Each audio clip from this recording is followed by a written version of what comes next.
Tout ce que j'aurais voulu te dire, je l'ai écrit. Et maintenant, je vais le laisser partir, te laisser partir. Parce que je sais que ça ne me servira pas. J'ai plus besoin de savoir que tu me comprends, que tu comprends tout ce que tu m'as fait. J'ai plus besoin de t'entendre me dire « je m'excuse ». Au contraire, là, j'ai pris conscience que tout ce que je te dis est repris contre moi alors que je te laisse partir. Je laisse partir tous ces mots. Je m'en détache, je m'en libère, mentalement et physiquement. Ils ne m'appartiennent plus.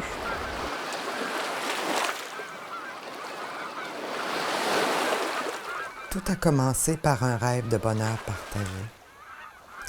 Mon conjoint et moi, on filait le parfait amour pendant les 6 premiers mois. Petit à petit, j'ai vu ma vie se décomposer. J'ai rencontré mon premier conjoint à l'âge de 17 ans. Tout allait si bien entre nous. Je le trouvais tellement beau. Le plus beau, en fait. J'étais contente parce que moi, je me trouvais moche. Je n'ai pas de marque sur le corps. Je n'ai pas de bleu. On ne m'a pas frappé ni coincé contre un mur. Pourtant, mes blessures sont bien visibles. On me blessait à l'âme, à chaque jour pendant de longs mois, à grands coups d'ignorance, de silence, d'absence et d'arrogance.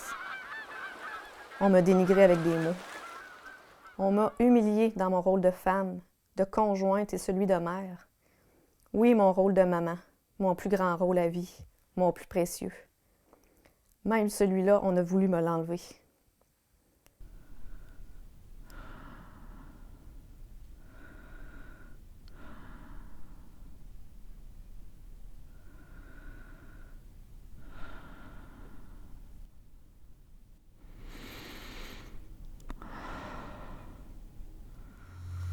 Je me remettais en question. Je culpabilisais beaucoup. J'essayais toujours de faire de mon mieux. Avec le temps, je suis devenue dans un état d'hypervigilance. J'anticipais sur tout ce qu'il pouvait faire. Vous savez, avec la violence physique, on a peur de la claque. Tandis qu'avec la violence psychologique, on a peur de ce qui va arriver. Mon conjoint, il voulait plus que je sorte avec lui. Je pouvais plus voir certaines de mes amies. Il me traitait de grosse. Pourtant, j'attendais son enfant. J'étais tellement démolie. Mon rêve d'avoir une petite famille commençait à s'effriter. On m'a détruite par en dedans avec ce qu'on appelait des jokes, des farces plates, de ma famille, mes amis. Je n'avais pas le sens de l'humour qu'on m'a dit. Mais là, je n'avais plus envie de rire. J'étais devenue amère, remplie de colère. J'ai appris très vite à faire taire la voix en moi qui me disait d'éviter les chicanes. Malgré tous mes efforts, rien ne s'améliore. Mais qu'est-ce qui ne fonctionne pas chez moi?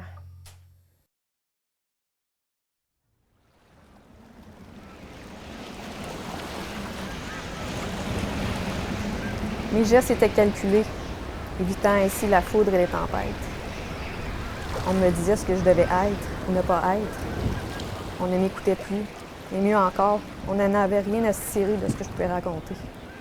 C'était d'autant plus difficile qu'il y a des jours où mon conjoint revient, l'homme présent et attentionné. L'homme avec qui j'ai rêvé fonder ma famille. Alors, il fallait que je m'arrange, que le beau temps dure, pour ne pas qu'il y ait de tension, pour réparer le tort et éviter les agressions.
Dans une petite période où tout semblait bien aller, il m'a offert un chien, un bébé chien. L'espoir est rené chez moi. Je l'aime tellement, mon homme. Je me dis que c'était juste une mauvaise passe. Pourtant, après quelques jours, j'ai constaté que quand il s'adressait à moi, il passait par mon chien.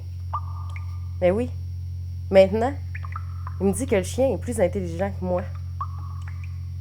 Il me dit, dis à Chris de folle qu'elle me prépare un lunch. Dis à Chris de folle qu'elle m'amène une bière. Je crois que j'ai pratiquement pu parler pendant des années. C'est au moment où j'ai pris la décision de retourner aux études que tout a basculé. La dernière année de vie commune avec lui, j'ai vécu dans une peur constante. Il a menacé de me tuer. Il menaçait aussi de se suicider. C'était devenu invivable et j'avais peur qu'il passe à l'acte. J'aurais pu appeler la police. J'ai décidé de me tourner vers une ressource qui existait dans la région pour les femmes victimes de violences conjugales. Ça a été ma bouée de sauvetage. J'ai trouvé au Havre des femmes une écoute et un amour inconditionnel. Le feu, symbole de mes sentiments de colère et d'injustice, et aussi celui de mes passions et de ma rage de vivre. Les pieds ancrés dans le sol, je me sens solide. Je regarde au loin et je vois un futur en paix avec ceux que j'aime. Je me pardonne aujourd'hui d'en avoir trop enduré. Je me pardonne aussi la culpabilité que j'ai à prendre le temps pour moi. C'est un moment important où je me sens forte, entourée et en connexion. Je me sens reprendre le pouvoir sur ma vie.